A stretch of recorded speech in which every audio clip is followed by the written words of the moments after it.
బొడమేరు గనులను అయితే రాష్ట్ర సర్కార్ సర్వేగంగా అయితే గనులు అయితే పూర్చడం జరిగింది. అదే మనం ప్రస్తుతం ఇక్కడ బొడమేరు గనులు వర్క్ జరిగే ప్రదేశం ఉన్నాం. మనతో పాటు ఉన్నారు మాజీ మంత్రి దేవినేని ఉమామహేశ్వర్ ఉన్నారు. సార్ చెప్పండి, ఈ గనుల వర్క్ ఎలా జరుగుతుంది సార్? ఏదైతే మంత్రి రామానాయుడు గారు, ఎక్స్ఎమ్మెల్యే ఉండి రామరాజు గారు, అట్లాగే వెంకటేశ్వర ఏజెన్సీ వీళ్ళంతా కూడా ఈ కరకట్ట బండ్ హైట్ చేయటం కానీ కరకట్ట ఈ 3 గంటలు ఏదైతే మన బుడమేరు గంటలు పొడ్చడంలో వాళ్ళు పనులు జరుగుతూ ఉన్నాయి, పూర్తి చేస్తూ ఉన్నారు ఒక పక్క. రెండో పక్క ఏదైతే సీపేజ్ ఉందో ఆ సీపేజ్ని అరెస్ట్ చేయాలని మన mega engineering company, NCC construction company, Nagarjuna construction company వాళ్ళు ఇవన్నీ కూడా బందర్ పోర్ట్లో పనిచేసే మిడిల్ సీలో పనిచేసే అనుభవం ఉన్న కెప్టెన్స్, ఆ సిబ్బంది, ఎన్సీసీ ఉన్న సీనియర్ ఆఫీసర్లు మొత్తం కూడా వచ్చి ఈ geotextile and plastic fibre sheets, geotextiles ఇవన్నీ కూడా తీసుకొచ్చి వీళ్ళు ఏదైతే ఇప్పుడు వేస్తూ ఉన్న ఈ గ్రావెల్ మీద ఫిల్టర్ మీడియా ఎక్కడ ఈ లీకేజ్ అరెస్ట్ చేయడానికి దాని మీద ఈ షీట్స్ వేసి మళ్ళీ వీటి మీద శాండ్ బ్యాగ్స్ సపోర్టింగ్ పెడుతున్నారు. మళ్ళీ దీని మీద గ్రావెల్ వేసే కార్యక్రమం కూడా జరుగుతూ ఉంది. డెఫినెట్గా ఇటు బండు ఎక్స్టెన్షన్ కూడా జరుగుతుంది. ఓ పక్క ఆ లీకేజ్ని అరెస్ట్ చేయడానికి బండ్ ఎక్స్టెన్షన్ జరుగుతుంది. మళ్ళీ కొద్దిపాటి లీక్ని కూడా అరెస్ట్ చేయడానికి వీళ్ళు చాలా ప్రయత్నం చేస్తూ ఉన్నారు. తుమ్మలపాలెం నుంచి మన పల్లికారులు, మత్స్యకారులు వీళ్ళందరూ కూడా మరి ప్రాణాలు తెగించి దగ్గర ఇసుక బస్తాలన్నీ వేసుకొని లోపల ఆక్సిజన్ సిలిండర్లు పెట్టుకొని వీళ్ళు ఇంజనీర్లు కూడా, మెగా ఎన్సీసీ ఇంజనీర్లు కూడా ఆక్సిజన్ సిలిండర్లు పెట్టుకుని ఆ నీళ్ళల్లోకి వెళ్ళి మరి అవన్నీ కూడా సర్దుకొస్తున్నారు. లోపల గ్రావెలు, రాళ్ళు, ఇసుక బస్తాలు అవన్నీ కూడా సర్దుకుంటూ వస్తున్నారు. ఎప్పటికప్పుడు ముఖ్యమంత్రి చంద్రబాబు నాయుడు గారు పర్యవేక్షిస్తూ ఉన్నారు. డ్రోన్ ద్వారా లోకేష్ బాబు కూడా మరి ఏజెన్సీలతో అందరితో మాట్లాడుతూ ఉన్నారు. డెఫినెట్గా ఎట్టి పరిస్థితుల్లో ఇవాళ లీకేజ్ అరెస్ట్ చేయాలి. ఎంత పెద్ద ప్రవాహం వచ్చినా ఈ కట్టలు తట్టుకోవాలి. అందుకనే యంత్రాంగం, వాహనాలు, అట్లాగే మరి ట్రక్సు, ఈ ప్రొక్లైమ్స్ అట్లాగే అన్నీ కూడా తెచ్చి అందరూ కూడా సమన్వయంగా ఇది ఎట్టి పరిస్థితిలో ఆ లీకేజ్ని, లీకేజ్ని పూర్తిగా ఆపాలనే లక్ష్యంతో అందరూ కలిసికట్టుగా పనిచేస్తున్నారు. డెఫినెట్గా కంట్రోల్ చేస్తారు. అందరూ కలిసి పనిచేస్తున్నారు. మొత్తం ఎన్ని గంటలు పూర్తి చేస్తారు టోటల్గా? మొత్తం ఎన్ని గంటలు పూర్చడం జరిగింది సార్? మొత్తం ఎన్ని గంటలు పూర్తి చేస్తారు? 3 గంటలకు పూర్చారు. మీరు ఏదైతే అక్కడ ఆ ప్రొక్లైమ్ దగ్గర నుంచి ఇది గట్టు, ఈ గట్టుపైకి వచ్చేసాం. ఆ లీకేజ్ అరెస్ట్ చేయడానికే ఈ విశ్వ ప్రయత్నాలు. డెఫినెట్గా ఈ ఏజెన్సీలన్నీ కూడా సక్సెస్ అవుతాయి. ఈ సీపేజ్ని అరెస్ట్ చేయగలం. సార్, గత 4-5 రోజులుగా డే అండ్ నైట్ మీరు ఎక్కడే ఉండి వర్క్ చేపిస్తున్నారు, మంత్రులు కానీ అధికారులు కానీ. ఎందుకు ప్రతిపక్షం ప్రభుత్వ నిర్లక్ష్యం వల్లే విజయవాడ ముంపు కారణం అంటారు, ఏం చెప్తారు? తప్పది.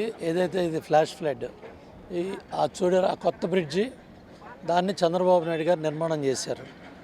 ఆ నిర్మాణం చేసిన బ్రిడ్జికి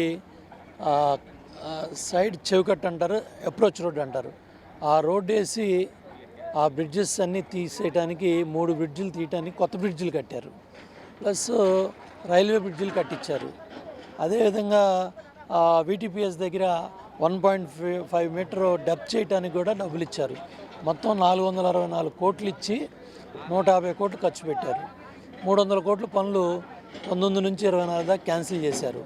ప్లస్ విజయవాడ నగరంలో బుడమేరు మొత్తం ఆక్రమణకు గురైంది. సిగ్నర్ కావచ్చు, ఏదైతే జేఎన్ఎన్ఆర్ఎం కాలనీ దగ్గర నుంచి అటు కొల్లేరు దాకా టోటల్గా ఇంకా వాగురాదు, వంకరాదు, బుడమేరు రాదు అని చెప్పేసి ఎమ్మెల్యేలు, మంత్రులు ఇష్టారాజ్యంగా తీసుకెళ్ళిపోయారు. ప్లస్ పోలవరం మట్టి గ్రావులు మనం ఇప్పుడు 22-25 కిలోమీటర్ల నుంచి ఈ రాయి తెచ్చుకుంటున్నాం. ఇక్కడున్న పోలవరం మట్టి గ్రావులు మొత్తం ఎత్తుకుపోయారు. 500 కోట్లు విలువైన మట్టి గ్రావులు. అది దానివల్ల ఈ బుడమేరు కట్టలు తవ్వటం వల్ల ఈ అనర్థాలు జరిగినాయి. 5 సంవత్సరాలు టోటల్గా ఈ మెకానికల్ వర్క్స్ అన్నీ కూడా బిట్వీన్ డిసెంబర్ టు మే చేయాలి. ఏదైనా ఒక గేటు ముట్టుకోవాలన్నా, గేటు వర్క్స్ కంప్లీట్ చేయాలన్నా ఆ డిసెంబర్ నుంచి మే చేయాల్సిన పనులు 5 సంవత్సరాలు నిర్లక్ష్యం చేశారు. దానివల్లే ఇవాళ ఆయిల్ గ్రీజ్ ఎత్తుకునే పరిస్థితి వచ్చింది. ఇవాళ పెద్ద పెద్ద బ్యారేజీలకు కూడా ఆయిల్ గ్రీజు పెట్టలేదు. చూడండి అక్కడ స్లూయిజుల దగ్గర ఏదైతే రోప్సే కనపడిన పరిస్థితి ఉంది. 17 టన్నులు ఉన్న లాంచీలు 3 కట్టి మరి యాక్చువల్ ప్లాస్టిక్ వైర్తో ఏది చిన్నపాటి తాడుతో 3 పడవలో లాంచీలు కట్టారంటే ఇసుక తోలే ఏ విధంగా ఎంత నిర్లక్ష్యంగా వాళ్ళు కుట్రలు కుతంత్రాలు చేశారో పోలీసు విచారణలో బయటపడుతుంది. ఈ 300 కోట్లు పనిచేస్తుంటే 37,555 క్యూసెక్లు ఇటు నీళ్ళు వెళ్ళిపోయాయి. అటు వెళ్ళలేరు రెగ్యులేటర్ దగ్గర ఈ కష్టం వచ్చేది కాదు. సో ప్రభుత్వం యంత్రాంగం బాధ్యతగా చేయాల్సింది చేశారు. వచ్చిన ఉపద్రవాన్ని తట్టుకొని చంద్రబాబు నాయుడు గారు గత 8-9 రోజులుగా మరి కలెక్టర్ కార్యాలయం దగ్గర బస్సు పెట్టుకొని ఒక ముఖ్యమంత్రి కూర్చోవడం వల్ల ఇవాళ 1 కోటి మందికి భోజనాలు 1 కోటి మంది భోజనాలు ప్రజలకు ఇవ్వగలిగారు. ఏదైతే లక్షల్లో అక్కడ జరిగిన ఇబ్బందికి ఈ 7-8 రోజుల్లో 1 కోటి భోజనాలు అందించగలిగారు. వాటర్ బాటిల్స్ ఏంటి, మంచినీళ్ళు ఏంటి, పారిశుధ్యం ఏంటి, పాల ప్యాకెట్లు ఏంటి, బిస్కెట్ ప్యాకెట్స్ ఏంటి, ప్లస్ ఇల్లు క్లీన్ చేయటం ఏంటి, బురద బయటికి తీసుకురావటం ఏంటి, మందులు ఇవ్వటం ఏంటి. సో కష్టం వచ్చిన వాళ్ళకి బాధ పడకూడదు అనే దృక్పథంతో చంద్రబాబు నాయుడు గారు టోటల్ యంత్రాంగాన్ని, ఎమ్మెల్యేలని, మంత్రుల్ని మొత్తాన్ని తీసుకొచ్చి ఆ కష్టకాలంలో ఆ డివిజన్స్ దగ్గర పెట్టి ఎమ్మెల్యేలు, మంత్రులు, ప్రజాప్రతినిధులు, కార్పొరేటర్లు అందరూ కలిసి ఆ సమస్యని పరిష్కారం చేస్తూ ఉన్నారు. డెఫినెట్గా ఇప్పుడు పూరి దగ్గర ఈ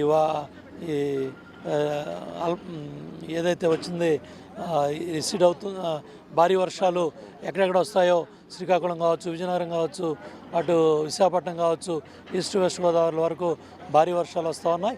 మనకు కూడా బొడమేరు క్యాచ్మెంట్ ఏరియాలో ఎక్కడెక్కడ రైన్ఫాల్ పడుతూ ఉందో అధికార యంత్రాంగం అంతా కూడా ఎప్పటికప్పుడు తెలియజేస్తూ ఉన్నారు.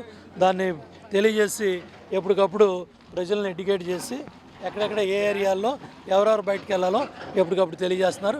డెఫినెట్గా ప్రజలను కాపాడి మళ్ళీ వాళ్ళని తీసుకెళ్ళటం జరుగుతుంది. ఈలోపు ఇక్కడ ఈ సీపేజ్ని అరెస్ట్ చేసినట్టయితే ఇక్కడ ఈ కష్టం పోతుంది. బండి కాపాడుకోవటం ఒకటి, 2 సీపేజ్ అరెస్ట్ చేయటం ఒకటి. ఈ 2 కూడా చంద్రబాబు నాయుడు గారు యంత్రాంగానికి మెగా, ఎన్సీసీ, వెంకటేశ్వరరావు కంపెనీ అన్నీ కూడా సమన్వయం చేసుకొని కలిసి పనిచేస్తున్నారు. కొద్ది గంటల్లోనే సీపేజ్ అరెస్ట్ అవుతుంది. ఇది ఇక్కడ పరిస్థితి ఏదైతే ఉందో గత 6 రోజులుగా దాదాపు అన్ని డిపార్ట్మెంట్లు సమన్వయం చేసుకొని జలవనరుల శాఖతో పాటు ఏదైతే ఉందో మెగా కంపెనీతో పాటు మాజీ మంత్రి దేవినేని ఉమామహేశ్వర గారు, జలవనరుల శాఖ మంత్రి నిమ్మల రామారెడ్డి కూడా 6 రోజుల పాటు డే అండ్ నైట్ ఇక్కడే శ్రమించి యొక్క గంటలు అయితే పూర్తిపరచడం జరిగింది. అయితే ఏదైతే చిన్న లీకేజ్లు వస్తున్నాయి, ఆ లీకేజ్లను కూడా నూతన టెక్నాలజీతో కూడా ఆ నీరు బయటికి రాకుండా ఏర్పాటు చేస్తున్నారు. రాష్ట్ర ప్రభుత్వం ఇట్లాంటి ఈ యొక్క బుడమేరుని యొక్క లీక్లు అయితే ఆపడం వల్ల విజయవాడ అంతా సేఫ్ అని చెప్పాలి. ఇది ఇక్కడ పరిస్థితి. కెమెరామ్యాన్ కిషోర్తో రాజ్ కమల్, S4 మీడియా, విజయవాడ.